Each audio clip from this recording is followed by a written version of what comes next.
everybody, and welcome back to another episode of Fix Your BS, where BS stands for belief systems, business systems, and balance sheets. We talk about finances and career or business, and we talk about relationships. We talk about health, as well as belief or faith. And today we have a great guest, and this is our first time speaking with a chiropractic physician from Alaska. We have Ryan Fordt. That's right. Ryan Fordt is with us, Dr. Fordt. He's the only clinic in Alaska, and they're open 7 days a week. They get a lot of weekend warriors and have a lot of people coming in on the weekends who get hurt. And every one of the staff does get a couple days off per week, which is great. But pretty cool that you're open 7 days a week. That's very rare in the chiropractic and really the business space, unless it's retail or fast food. So, welcome to the podcast. Appreciate you being here. Thanks for having me, Dr. G. Absolutely, man. So tell me a little bit about open 7 days a week. That's very rare. How did that start? And how is it? What kind of systems do you have in place to keep that going? So that was when I got brought into the practice in 2018. That was kind of me and Dr. Parliament's ultimate goal, was to open up on Saturdays, to then ultimately open up on Sundays. Because we both understand, we're both normal, we're from Midwest.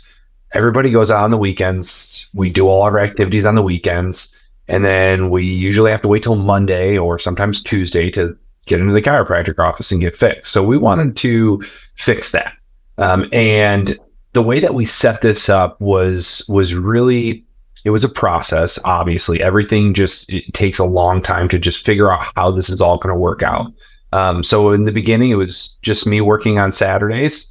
It was me. I had a check-in person at my front desk, and I was just kind of doing everything until we just evolved it into figuring out, okay, what are we going to need for practice members? What are we going to need for staffing? How is that all going to play in?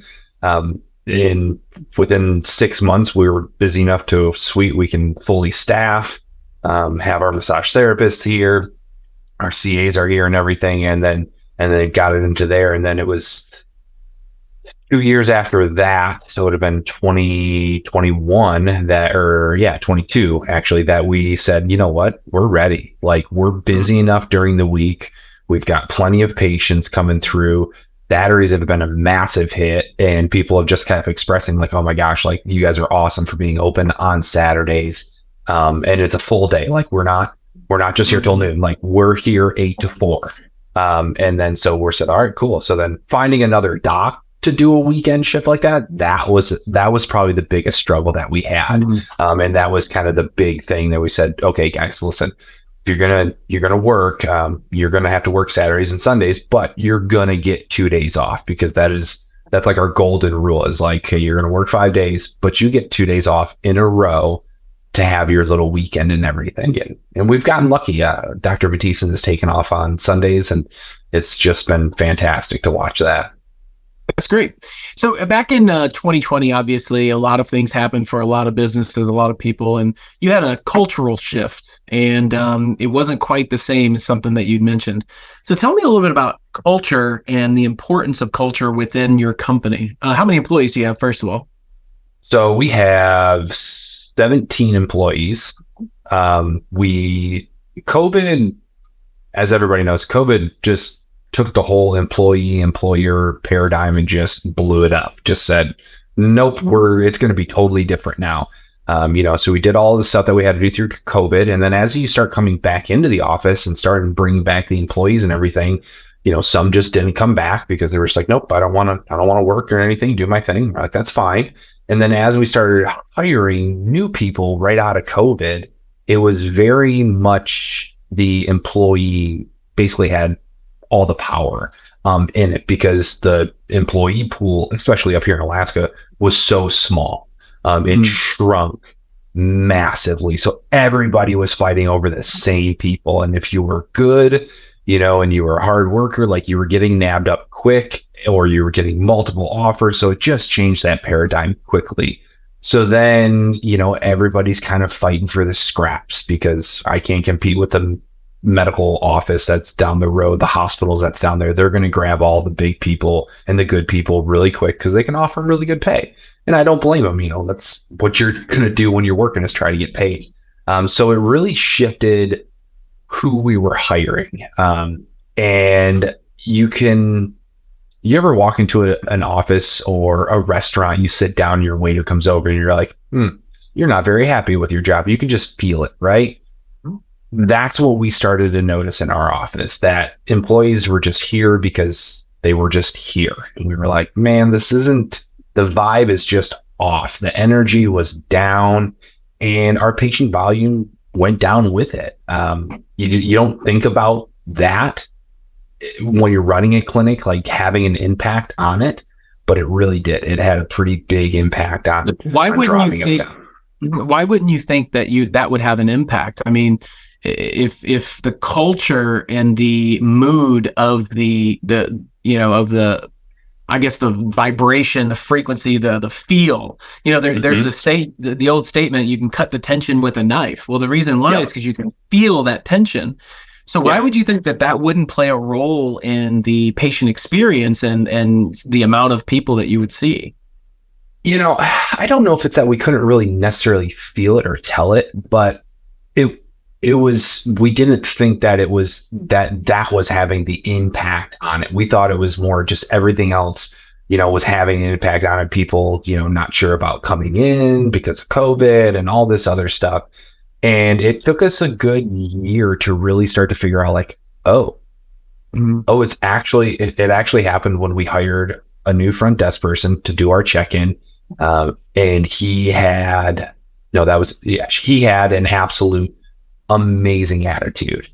And I don't think I've ever had a front desk person get as many compliments as he has. I mean, every day somebody's like, man, he's the best. He's just so nice. He's energized, everything like that. And we're like, huh. And then all of a sudden we started seeing the numbers tick up a little bit. And we're like, this is interesting. And then our office manager goes, all right, I'm going to fix this. She goes, we're going to go back to what we were doing in 2018 when we were rocking, when we were absolutely killing it. We were just 100 new patients. What were you doing back then? We were, between myself and Dr. Parliament, we were 68 patients a day on average through the office, and we were averaging 102 new patients a month.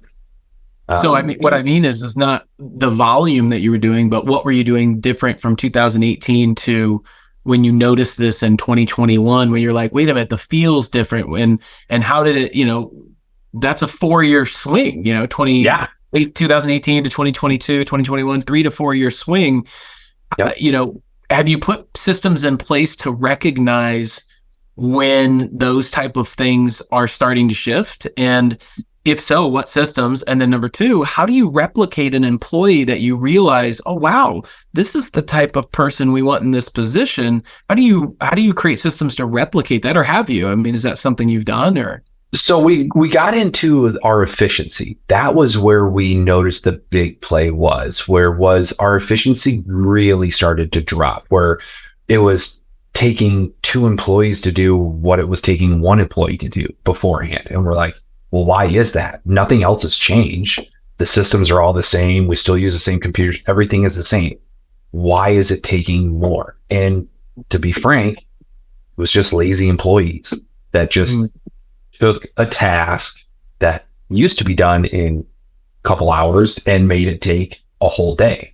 And then we ended up ballooning up in staff, and we're like, okay, why do we have so much staff? What is going on here? And that's when we started digging, me and Dr. Primate really started digging into the efficiency and what we were having. And that's when we said, okay, this is what we have. This is what can be done in a day. Our office manager used to work all the positions in our office, so she knew, okay, this is what everybody can do. Now we just need to hold everybody accountable and not be afraid to hold every employee accountable, because we know it can be done. The second thing we did is when we started hiring and going through the process of getting everybody back in, we started playing a little bit more focus on their past work history. And we really gravitated and found that people that have been in the service industry, restaurants, bartenders, those types of things, retail a little bit, but really more in the hospitality of it.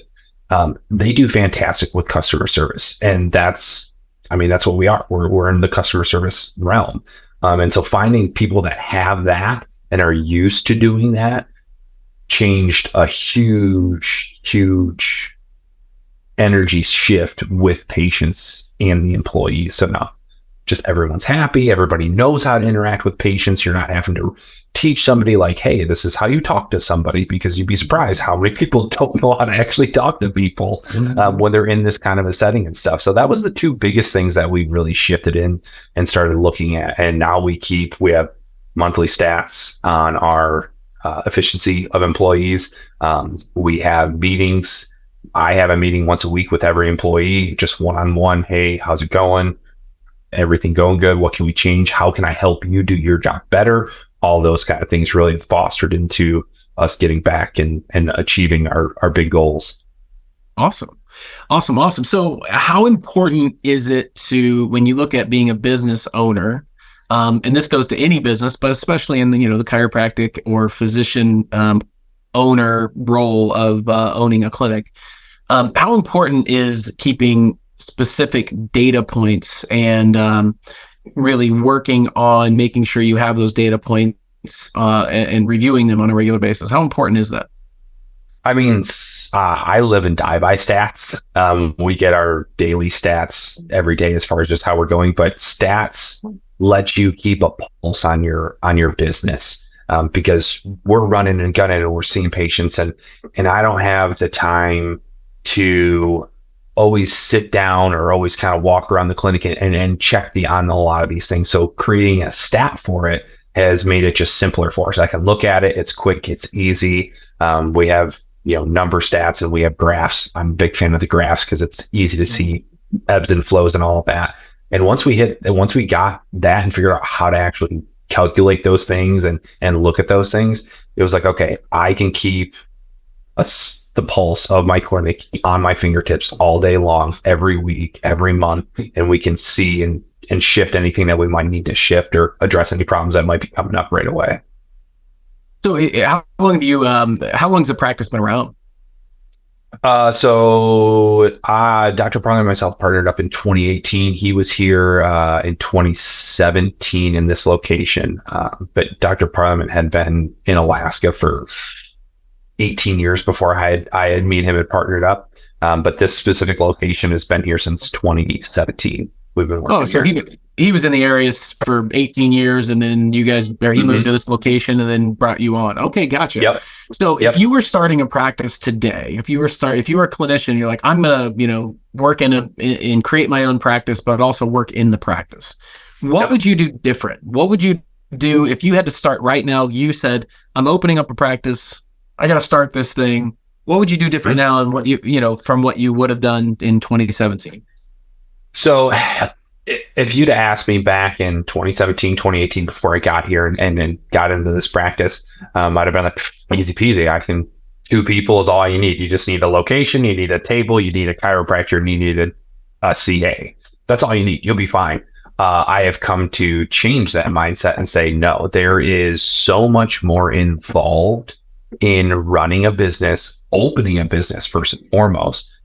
Besides the money and the capital and all that stuff, it is about finding people that have done it and hiring them to help you, because I don't know all the legal stuff and everything like that. So we actually went out and found an office manager, or when we first opened, that has a master's in business. And so she was able to go through and do all the legal stuff, check all that stuff, make sure everything was set up perfectly. And then it was, okay, once she got all her stuff done, it's okay, find an office manager who has done this kind of stuff, knows what they're doing, can do the forms, can train, and all of that kind of stuff. So it's finding the people that do the job that you don't know how to do, right? Know what you know and know what you don't know. Those are kind of words that I've come to live by now. And if you don't know it, find somebody that does. Yeah, you're going to have to pay them, but you know what? It's going to save you so much time, so much headache, all of the things that you just don't think about. That's what they're going to find. I hear that a lot working with business owners and physicians that are kind of stuck in the clinic. And you have this idea when you're getting out of school that, well, if I started a business, it wouldn't be that hard. I had the same idea. I remember sitting in the last year of school going, well, when I start my own business, it's going to be easy. All you got to do is just do what you know how to do. Well, what you know how to do is treat people. You don't know how to run a business necessarily.